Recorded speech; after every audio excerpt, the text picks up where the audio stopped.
YouTuber Anvesh alias నా అన్వేషణపై Khammam urban police station పరిధిలో case నమోదు కావడం ప్రస్తుతం పెద్ద చర్చకు దారితీస్తోంది. ఇటీవల శివాజీ చేసిన వ్యాఖ్యలపై స్పందనగా అన్వేష్ తన యూట్యూబ్ ఛానల్ ద్వారా వీడియో విడుదల చేశాడు.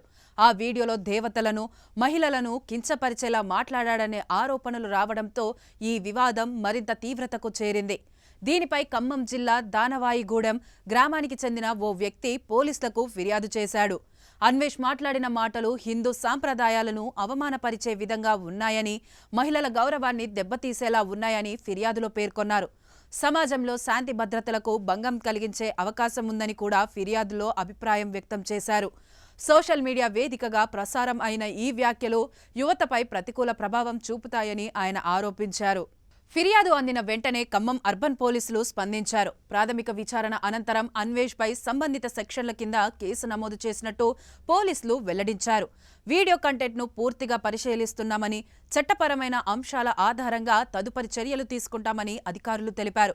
అవసరమైతే అన్వేష్ను విచారణకు పిలిపించే అవకాశం ఉందని కూడా సంకేతాలు ఇచ్చారు. న్యాయ నిపుణులు ఈ విషయంలో కీలక వ్యాఖ్యలు చేస్తున్నారు. ప్రజాభిప్రాయాన్ని ప్రభావితం చేసే స్థాయిలో మాట్లాడే యూట్యూబర్లు, సోషల్ మీడియా ఇన్ఫ్లుయెన్సర్లు చట్టపరమైన పరిమితులు గుర్తుంచుకోవాల్సిన అవసరం ఉందని వారు చెబుతున్నారు. మత విశ్వాసాలు, మహిళల గౌరవం లాంటి సున్నితమైన అంశాలపై వ్యాఖ్యలు చేసే సమయంలో జాగ్రత్త అవసరమని సూచిస్తున్నారు. వ్యక్తి స్వేచ్ఛ పేరుతో ఇతరుల మనోభావాలను దెబ్బతీయడం చట్టరీత్యా నేరంగా మారుతుందని స్పష్టం చేస్తున్నారు. ఈ కేసు తదుపరి పరిణామాలు ఎలా ఉంటాయన్నది ఆసక్తికరంగా మారింది. పోలీసుల విచారణ ఫలితాలపై ఆధారపడి అన్వేష్కు నోటీసులు, అరెస్టు లేదా ఇతర చర్యలు ఉండే అవకాశం కనిపిస్తోంది. ఒక యూట్యూబ్ వీడియో కారణంగా ఇంత పెద్ద వివాదం చెలరేగడం ప్రస్తుతం డిజిటల్ మీడియా ప్రభావాన్ని మరోసారి గుర్తు చేస్తోంది. సోషల్ మీడియా వేదికగా మాట్లాడే ప్రతి మాటకు బాధ్యత తప్పనిసరి అనే సందేశాన్ని ఈ ఘటన బలంగా వినిపిస్తోంది.